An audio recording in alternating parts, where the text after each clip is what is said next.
अ, हम लोग एक एक स्टेप आगे बढ़ रहे हैं। अब सबसे बेस स्टेप, कुछ बेसिक कंसेप्ट से उन्हें उन्हें हमें क्लियर करना है। जैसे कि लगन क्या होता है, दशा क्या होती है, और कुंडली देखते वक्त कुछ बेसिक चीजें होती है। जैसे कि मूल त्रिकोण राशि, राइट, उसके पीछे का साइंस क्या, उसके पीछे कंसेप्ट क्या है। साथ ही साथ उच्च के ग्रह, नीच के ग्रह, कम्बस्ट अर्थात कोई ग्रह अस्त हो जाए, ठीक है, वो भी साथ ही साथ करेंगे। बट जैसे प्लस हम लोग साथ रेमेडीज का पूछ भी लेंगे, प्लस कुछ ये भी लेंगे ताकि साउंड थोड़ी डिस्टर्ब हो रही है जी। कब है। थोड़ा साउंड डिस्टरबेंस है सर। ठीक है सर। अब आवाज कैसे है? इज इट ठीक है audible? Sir, now perfect perfectly fine sir. Okay fine. तो मैंने यही कहा कि few topics are still remaining. लगन एक इसमें से मेन है। देन उच्च के ग्रह, नीच के ग्रह काइंड ऑफ थिंग। उसके बाद मूल त्रिकोण राशि, उसके पीछे का विज्ञान क्या है। लेकिन मुझे लगता है कि साथ ही साथ कुछ रेमेडियल पार्ट भी डेली बेसिस पे होता रहेगा, आप लोग के लिए अच्छा होगा। कल किसी ने पूछा था महामृत्युंजय मंत्र के ऊपर कि ये मंत्र इतना इंपॉर्टेंट क्यों है, राइट। किसी ने कहा कि इसको करने से लाभ होता है, किसी ने कहा कि नहीं, इसको करने के बाद इंसान वैरागी बन जाता है काइंड ऑफ थिंग, जी राइट। अलग अलग व्यूज थे। जी। एक सिंपल ये किसी ने क्वेश्चन। डाला था इसमें कि उसमें आयु भी कम हो जाती है। अच्छा, नहीं, बोलने वाले तो कुछ भी बोल जाएंगे सर। बोलने वाले को तो जी कोई मुंह जी पे लगाम नहीं है। अच्छा, एक सवाल है मुझे मेरा आप लोगों से। जी। Who is the originator of Mahamrityunjaya mantra, कौन बताएगा? कंडेल। हाँ, मार्कंडेय ऋषि। मार्कंडेय ऋषि। हाँ जी, मार्कंडेय। मार्कंडे। उनको किसने दिया था?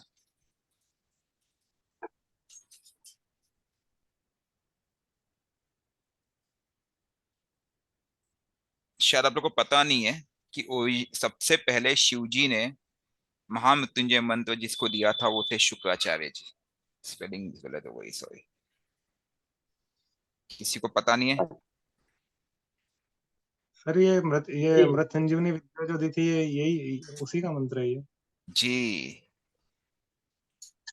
किसको मिला था सबसे पहला मंत्र? है ओरिजिनेटर कौन है? शुक्राचार्य शिव। शुक्राचार्य। अब मुझे एक चीज बताइए, शुक्राचार्य किस ग्रह को बिलोंग करते हैं, किस ग्रह को रिप्रेजेंट करते हैं? शुक्र को। Sir Venus. शुक्र शुक्र को। ग्रह को। शुक्र हाँ को। जी। ये क्लियर है? जी। जी 100%। इसमें किसी को कोई शक? नहीं। नहीं सर, क्लियर है। क्लियर। अब मुझे यस एक सर। चीज बताइए, जो वीनस है वो कौन सा तत्व है? सर जल तत्व है। जल तत्व।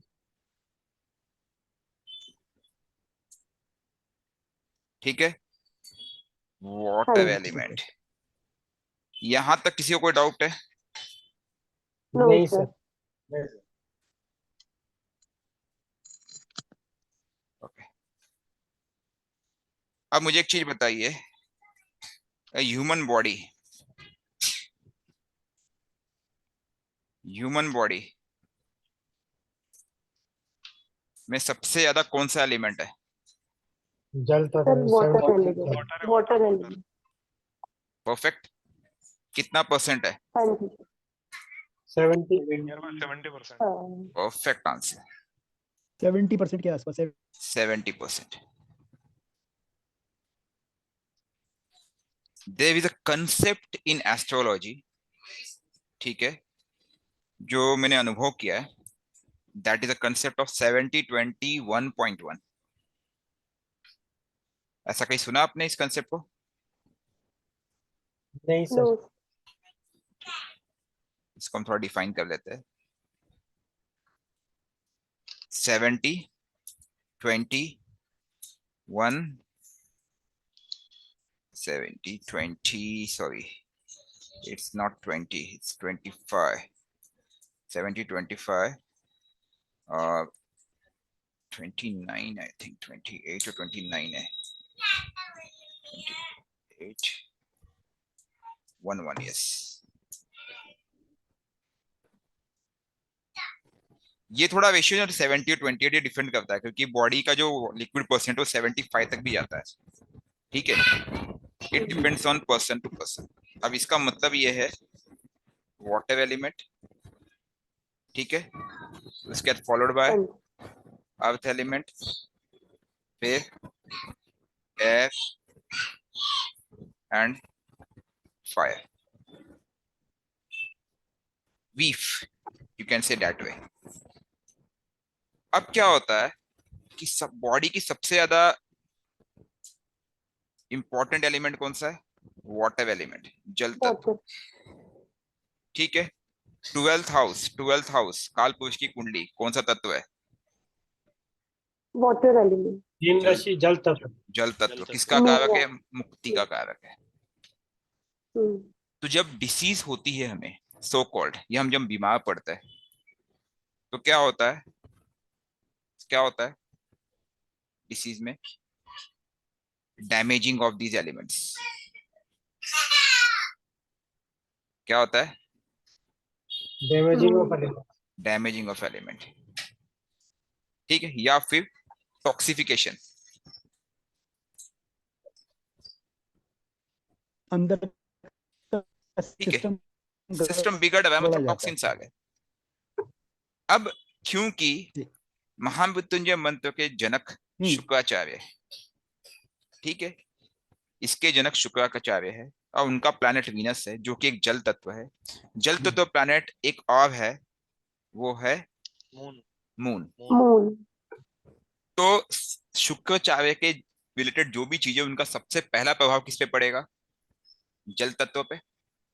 जी। हाँ जी यू गेटिंग पॉइंट? जी। और जब हाँ इनका जी प्रभाव जल तत्व पे पड़ेगा, जल तत्व से एक प्लैनेट और लिंक्ड है, तो मून भी उससे लिंक हो गया। जी। हम्म एग्रीड? जी। बिल्कुल। हम्म क्लियर? और जी। अगर आप बॉडी की 70% हीलिंग कर लेते हैं, वो 70% इस 28% को सराउंड करके, तो बचा क्या? 1 you getting point? Sir repeat please sir. जब आप इस मंत्र का प्रयोग करते हो तो आप वाटर एलिमेंट को टारगेट करते हो, 70% आप हीलिंग कर लेते हो, ठीक और है। वो 70% 28% को सराउंड करके, 28% के हड्डियों का ढांचा, अर्थ एलिमेंट, ठीक है, जी। तो उसके पास बचा क्या? 1 एयर एंड फायर। जी। अब ये शायद 1 नहीं है, 1.1 है ये, देखा जाए तो, क्योंकि फायर एलिमेंट जो है ना, बहुत छोटा सा अमाउंट है। बट हमारे बॉडी में बीमारी कब आती है पता है? या तो जब इनका प्रमाण कम ज्यादा हो जाए, जब जिसे जैसे जिसे हम कहते हैं जठराग्नि का कंसेप्ट कहते हैं, आयुर्वेद में जी। स्पेशली इसका प्रयोग किया जाता है। ओके, या फिर इस एलिमेंट में कोई और एलिमेंट चला जाए, इस एलिमेंट में कोई और एलिमेंट आ जाए, ठीक है, एलिमेंट के अंदर दूसरे एलिमेंट का घुसना भी टॉक्सिफिकेशन कहलाता है। छोटा सा एग्जांपल है, आपके बॉडी में प्लेटलेट्स नाम की चीजें होती है, ठीक है, जी।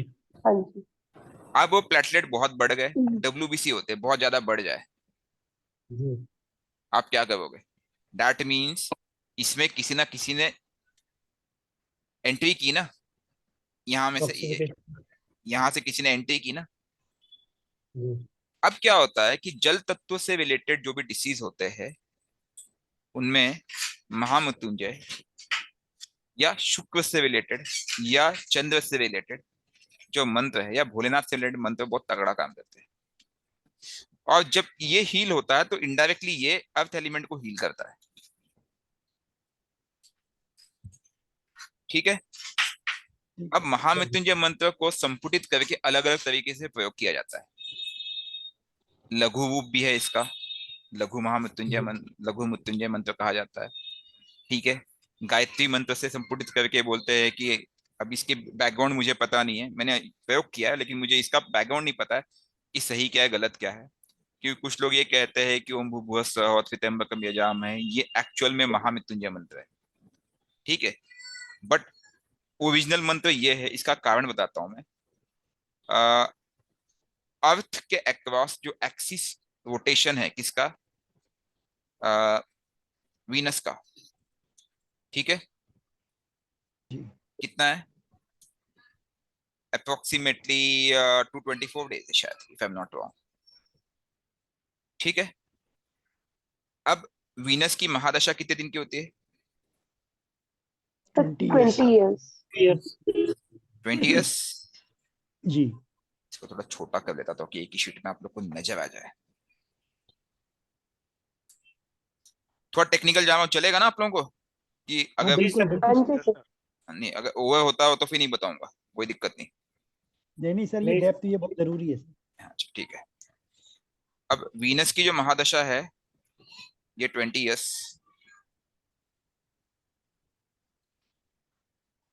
ओके। अब मुझे बताइए अर्थ का रोटेशन अक्रॉस सन कितना है? Sir, 365 days and 1/4 days. 1/4. 365 पकड़ लेते हैं मोटा मोटा, हाँ जी. ठीक है। हम्म. तो वीनस का रोटेशन अपॉन अर्थ का रोटेशन कितना होगा?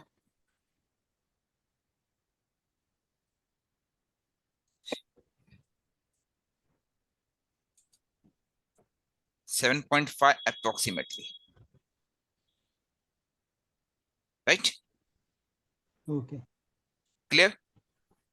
चलिए. हम्म. यहां तो कोई डाउट नहीं? नहीं नहीं No. 365 इज इक्वल टू 12, ठीक है, एंड 224 इज इक्वल टू 7.5, मोटा मोटा। ये 7.5 अप्रोक्सीमेटली कैसे आया, समझ में आ गया?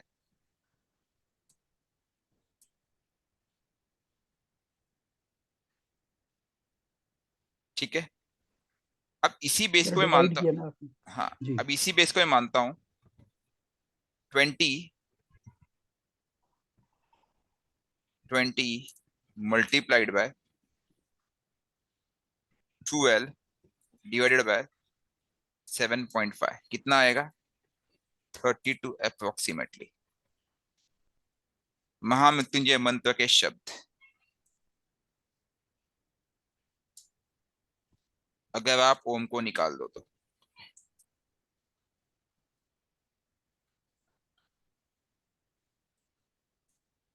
ये भी प्रूफ करता है कि इसका संबंध शुक्र से।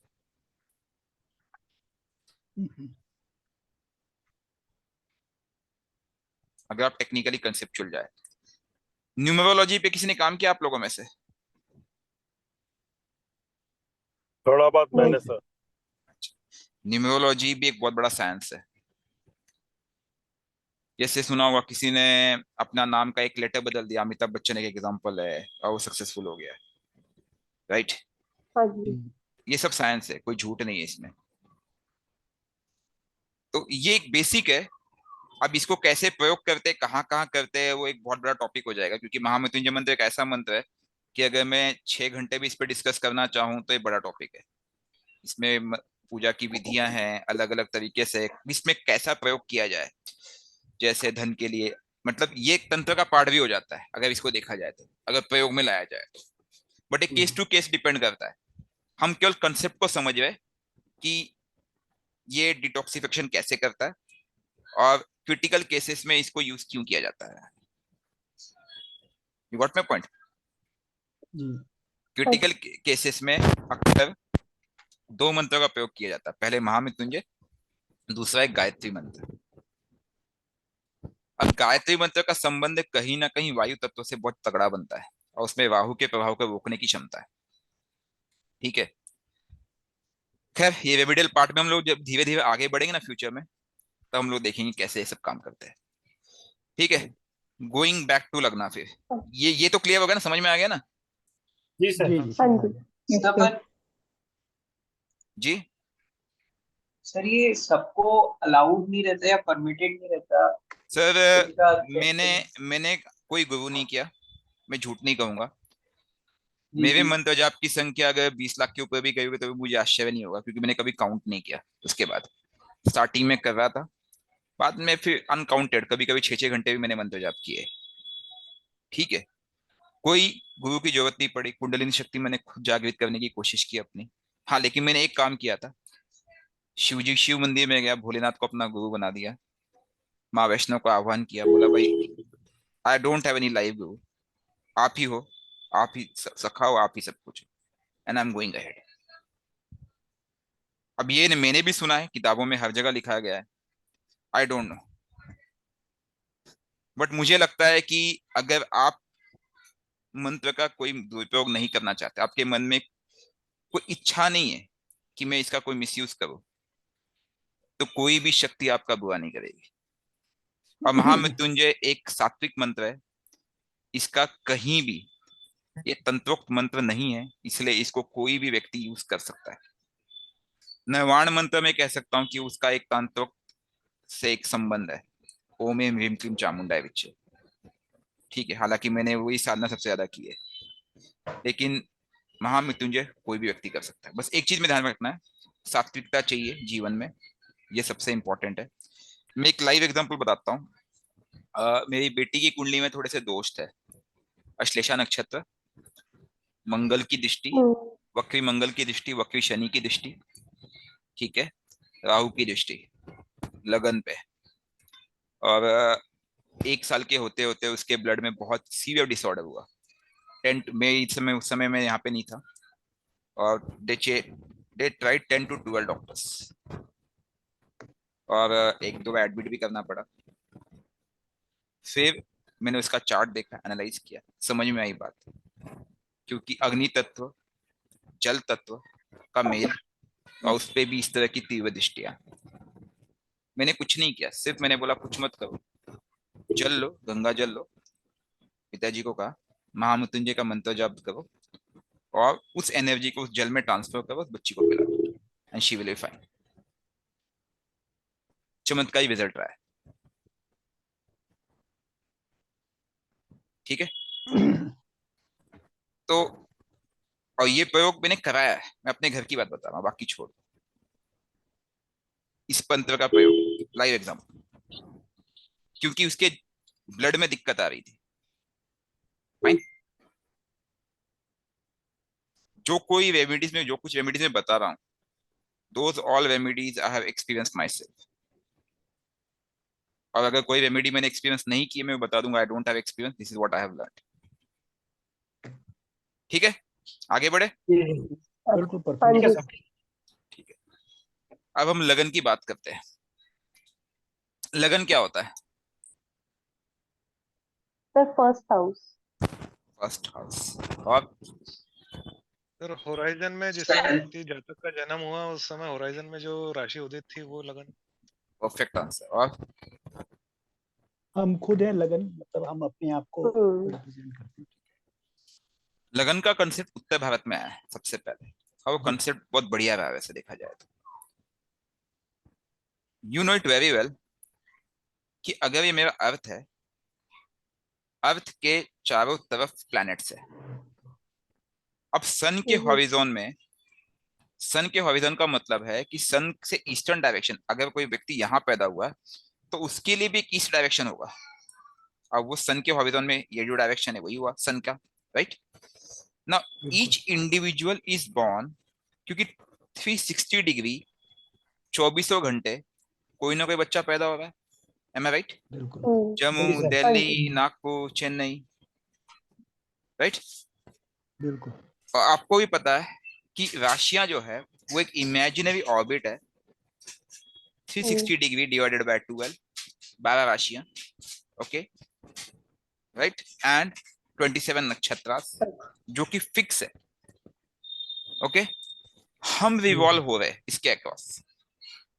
तो जब 30 डिग्री ईच है, एंड राशिया कितना डिग्री? 13 डिग्री 20 मिनट ईच, और एक पद कितना है? 3 डिग्री 20 मिनट ईच। ये हमने 2-3 दिन पहले हमने देखा था। अब जब व्यक्ति कहीं पैदा होता है तो क्या होगा?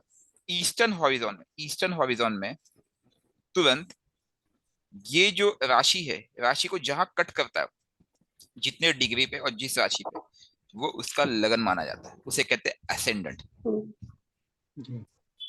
क्लियर? किसी को कोई डाउट इस पे? नो। नहीं? आगे बढ़ सकते हैं? क्लियर है। बिल्कुल। Yes sir. फॉर एग्जाम्पल ये व्यक्ति का जन्म यहाँ पे हुआ धरती पे, ठीक है, ईस्टर्न डायरेक्शन में एक तुला राशि उदित हो रही थी और उससे सब्सिक्वेंट नक्षत्र, तो उसका लगन जो राशि होगी वो लगन बन गई, और जो नक्षत्र हो गया वो लगन नक्षत्र बन गया इस बच्चे का, जिसने माँ के गर्भ से बाहर जैसे ही जन्म लिया उसके बाद। ओके, अब बिल्कुल। टोटल 12 राशियां होती है। Okay, okay. और हाँ जी। चाइना, इंडिया, दोहा, यूएसए, किसी भी लोकेशन पे जैसे जैसे कोऑर्डिनेट चेंज होंगे लगन चेंज हो जाएंगे। एक बच्चा अगर इंडिया में पैदा हुआ, एक बच्चा यूएसए में पैदा हुआ, एक बच्चा चाइना में पैदा हुआ, एक बच्चा दोहा में पैदा हुआ, तो सबका उस समय same time, I am talking about same time, hmm, तो सबका हॉरिजॉन, क्योंकि सबका कोऑर्डिनेट्स अलग अलग है, तो सबका हॉरिजॉन अलग अलग कट करेगा। इसीलिए अगर बच्चा दिल्ली में पैदा हुआ है और बच्चा मुंबई में पैदा हुआ है, दोनों के कोऑर्डिनेट डिफरेंस की वजह से अगर एक ही टाइम पे दो बच्चे पैदा होते हैं, तब भी आप पाओगे कि दोनों के लगन के डिग्री में 1-2 डिग्री का अंतर आ सकता है। अगर आपके पास एक्यूरेट सॉफ्टवेयर होगा, वो तुरंत डिनोट कर देगा बॉस, अगर इसकी राशि भी इनफैक्ट सेम होगी और अगर वो कुछ बहुत दूर पैदा हुआ है जिसमें टाइम जोन बहुत ज्यादा डिफरेंस है, तब राशि भी चेंज हो जाएगी। ये समझ में आ गया आपको कैसे किया है? क्योंकि इंडिया में 5.3 का डिफरेंस है, चाइना में +9 का डिफरेंस है जीएमटी से, यूएसए -6 है, ठीक है, ग्रीनविच टाइम आपको पता होगा जो कि यूके से चलता है, तो वहाँ +3 है। अब सभी कोऑर्डिनेट्स की टाइमिंग अलग अलग है, तो यही कारण है कि सबके सब अलग अलग कट कर एक लगन, एक लगन अर्थात एक राशि केवल 2 घंटे के लिए उदित होती है। कितना? 2 घंटे। टोटल 12 राशियां 2 घंटे। 24 घंटे, 24 डिवाइड बाय 12 कितना हुआ? 2 घंटा। Concept clear? यही कारण है कि जब भी कोई बॉर्डर लाइन केस होता है, जैसे किसी का 28-29 डिग्री है, तो आप बोलते हैं यार इसका तो बॉर्डर लाइन केस है, 2 मिनट भी इधर उधर हो गया तो ये तो आगे चला जाएगा। सुना है आपने ऐसे चार्टिंग के समय? यस हाँ जी हाँ सर। हाँ, किसको सर, माने? मेरा चार्ट ऐसा ही है। मेरा मेरा भी राइट, ये क्वेश्चन हमेशा आता है, अब किसको सही माने, अब कैसे प्रोडिक्शन दे? क्योंकि फिर क्या हो गया, अगर वो आगे चला गया तो जो 6 लॉर्ड था वो 7th हो गया, जो 7th था वो 8th हो गया, जो 8th था वो 9th हो गया। मूव हो गया ना सब? जी यस सॉरी सॉरी, उल्टा हो गया, ललित में भी हिल जो 6 था वो 5th हो गया, जो 8 था वो 7th हो गया, सब हिलते चला जाएगा। रोटेट हो गए ललित सर। में सारे हिल जाते हैं। तो इस चीज को कंसेप्ट समझ में आ गया, लगन कितना इंपॉर्टेंट, और लगन क्या है आप खुद हो। क्योंकि जिस समय बच्चा गर्भ से बाहर निकला, उसको सबसे पहले किस राशि ने देखा? उसके शरीर को। समझो बात को, लगन का मतलब क्या है। जब बच्चा पैदा हुआ, उसको सबसे पहले किस राशि ने देखा? यू आर गेटिंग पॉइंट, मैं क्या बोलना चाह रहा हूँ? जी उस व्यक्ति के शरीर पे उसका प्रभाव हमेशा रहेगा। बहुत सिंपल कंसेप्ट है। सुनील जी, इसमें एक क्वेश्चन था थोड़ा सा। बिल्कुल बिल्कुल, पूछिए सर।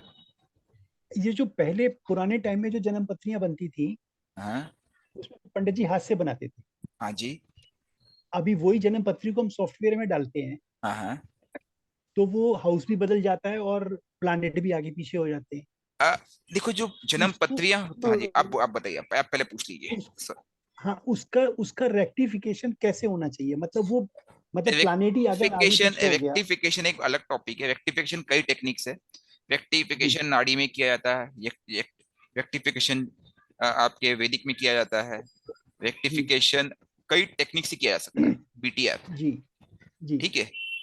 और वो एक अलग टेक्निक है, वो बड़ा टॉपिक हो जाएगा और उसके लिए बहुत सारे फंडामेंटल्स आप लोग को पता नहीं होंगे, ठीक नहीं है। नहीं, आप उस पे मत जाइए।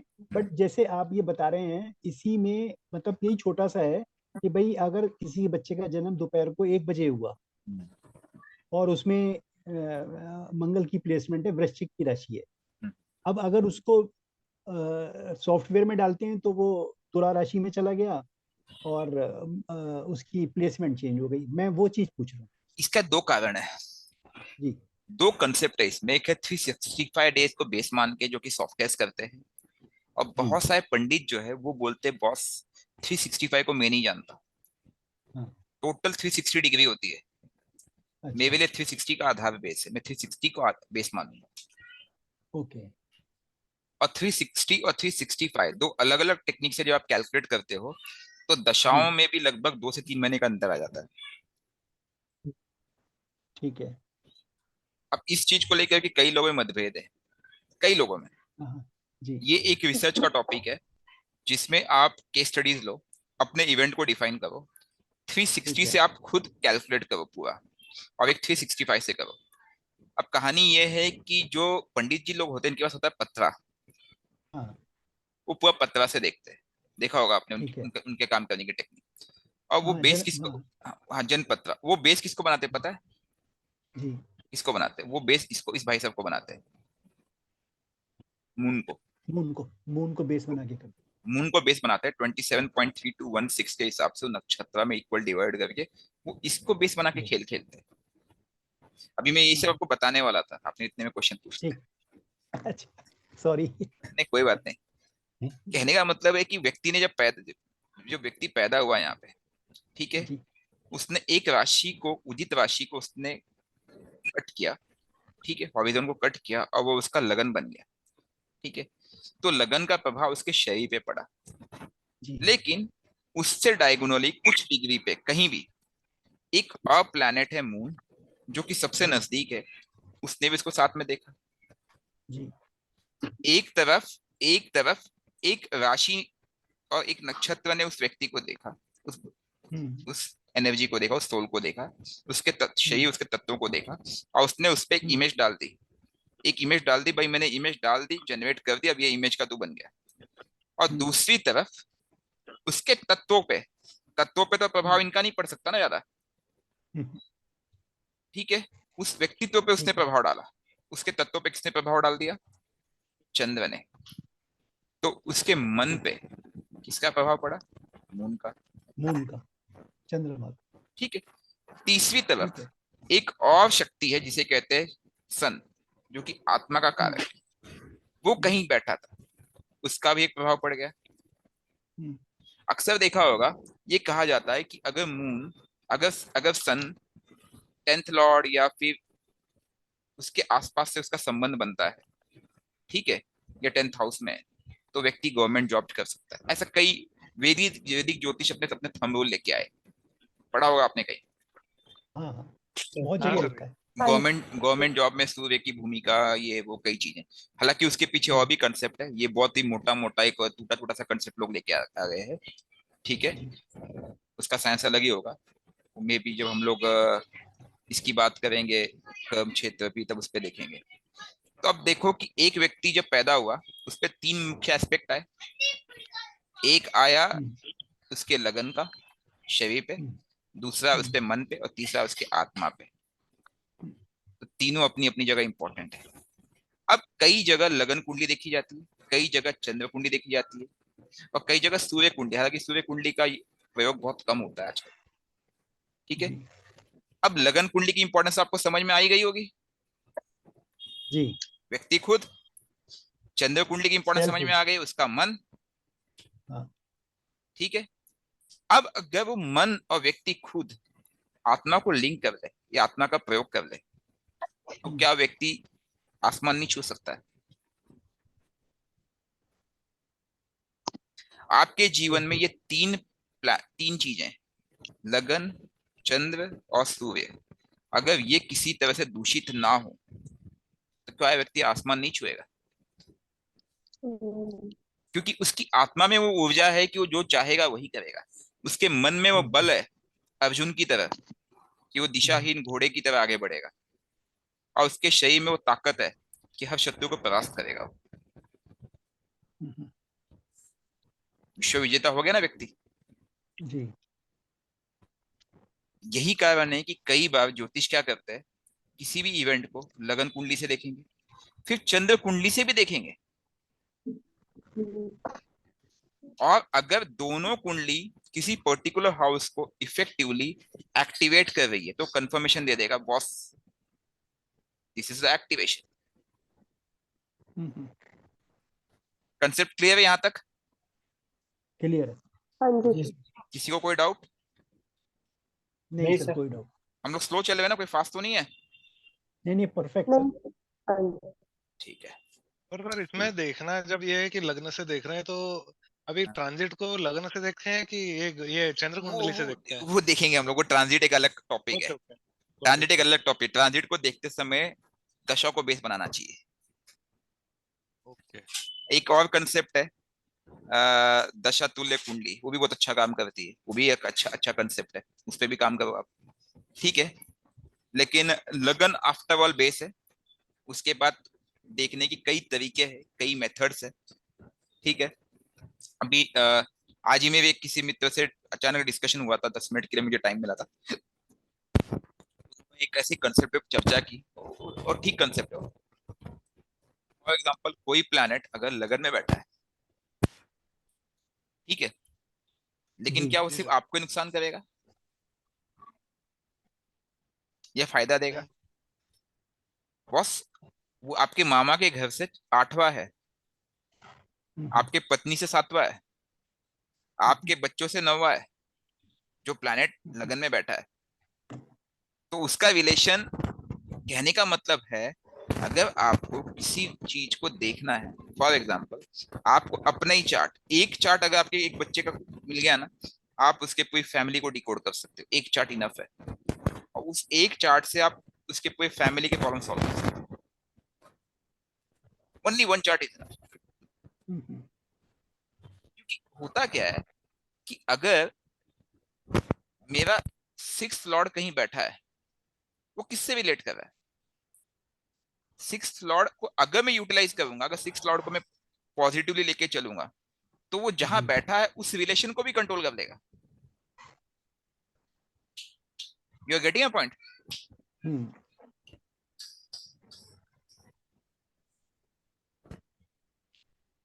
तो कल ये जो टेक्निक में बताया था, केवल कल जो टेक्निक बताई थी हमने फास्टिंग के लिए, that is not only limited to fasting.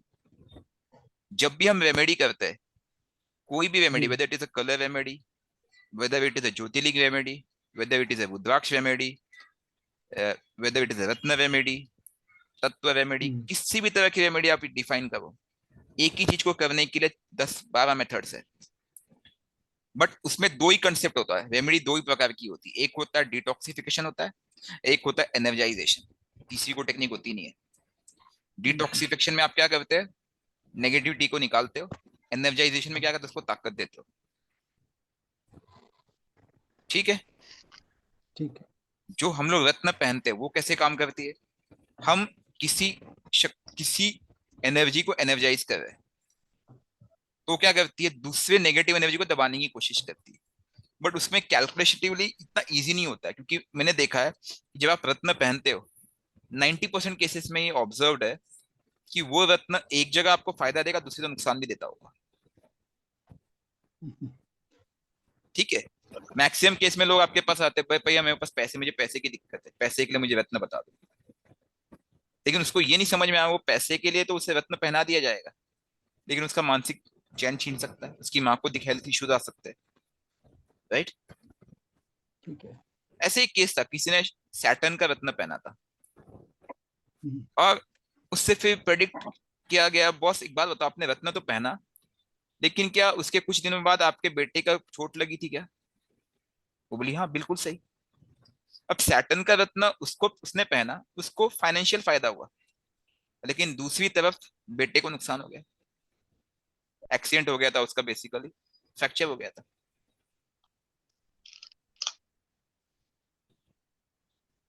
क्योंकि उसकी कंसेप्ट अलग है। और जो डिटॉक्सिफिकेशन कंसेप्ट है, ये स्लो काम करती है, स्टडी काम करती है, लेकिन इसके साइड इफेक्ट नहीं होते। समझ गए ना आप? जी जी सर। हाँ, आपको कोई अर्जेंट रिजल्ट चाहिए। प्रॉब्लम क्या होता है, हमें पास नॉलेज नहीं होने की वजह से हम उस अर्जेंट के चक्कर में गलतियां कर जाते हैं। आपको पता है मुझे कुछ अर्जेंट रिजल्ट चाहिए, आपने कोई रत्न पहन लिया, लेकिन आपको भी 2-4 महीने 6 महीने काम हो गया, निकाल दो। क्योंकि गोचर में, ट्रांजिट में बहुत सारे प्लैनेट घूम रहे हैं, उनका भी साइड इफेक्ट होगा। ठीक है। यस या सर। तो साइंस को समझो, आप कंटिन्यू स्टडी करते हो, कब क्या हो रहा है, कब मुझे कौन सा रत्न पहनना है, कब निकाल देना है। क्योंकि रत्न में ये एक रिस्क हमेशा इन्वॉल्व रहता है। शुक्र के रत्न ने, मेरे एक जानने वाले रिलेटिव है दूर के, उनकी वाइफ की डेथ हो गई। बाद में मुझे पता चला, मैंने उनको बोला अपनी पन्ना भी पहना है आपने, मानिक भी पहना है, और आपने डायमंड भी पहन लिया है, पैसे बहुत है। उस रत्न ने उन्हें पैसा बहुत दिया, लेकिन दूसरी तरफ उसने 7th हाउस का सुख छीन लिया, 7th ऑफ फोर्स। तो ये चीजें होती है, ठीक है। यहाँ तक कोई दिक्कत? आज नहीं हमने सर। क्लियर है सर। महामृत्युंजय एक टॉपिक कवर किया, लगन कवर हो चुका है, ठीक है। इसके जी। बाद हम जब आगे बढ़ेंगे, किसी ने पूछा था मुझे कि काल पुरुष को लेकर के थोड़ा डिटेल एक्सप्लेन करो। किसने पूछा था अभी हाल ही में, 1-2 दिन पहले किसने पूछा था आप में से किसी ने? नहीं सर, मैंने तो नहीं पूछा था। नहीं सर। नहीं, ठीक है, कोई बात नहीं, फिर देख लेंगे। ये तत्वों का एक टॉपिक बहुत बढ़िया होगा कि राशि वाइज तत्व कैसे क्या डिफाइन करते हैं, ठीक है। We will take it some other day. Then ये दशा को लेकर के भी एक टॉपिक अच्छा हो जाएगा। अच्छा, दशाओं को लेकर के थोड़ा सा शॉर्ट ले ले, लास्ट मिनट है, कुछ नहीं हो पाएगा, चलिए छोड़िए, फिर कल आगे बढ़ेंगे हम लोग, ठीक है। जी जी जी। और ऐसे मिक्स रखेंगे, कुछ रेमेडी, कुछ दशा, कुछ basics, okay, so that you can ये लिंक अच्छा है सर, ये इस makes the topic interesting. Right, Yeah. Okay. Sir आपने नक्षत्र याद रखने के लिए कुछ बताए थे, वो बताना। वो मैं भूल गया यार, मुझे आपने कोई स्टार्टिंग में याद दिलाया, तो पहले वही करते हैं आज। कोई बात नहीं, कल कल याद दिलाना आप मुझे, कल कर। जी जी जी। कल उस पे हो थैंक यू जाएंगे, सर। ठीक है। और कुछ थैंक यू। अपार्ट फ्रॉम नक्षत्र? बाकी सब बढ़िया सर, फर्स्ट क्लास बताया। सर एक उसका भी कॉन्सेप्ट है ना, किसका मैम?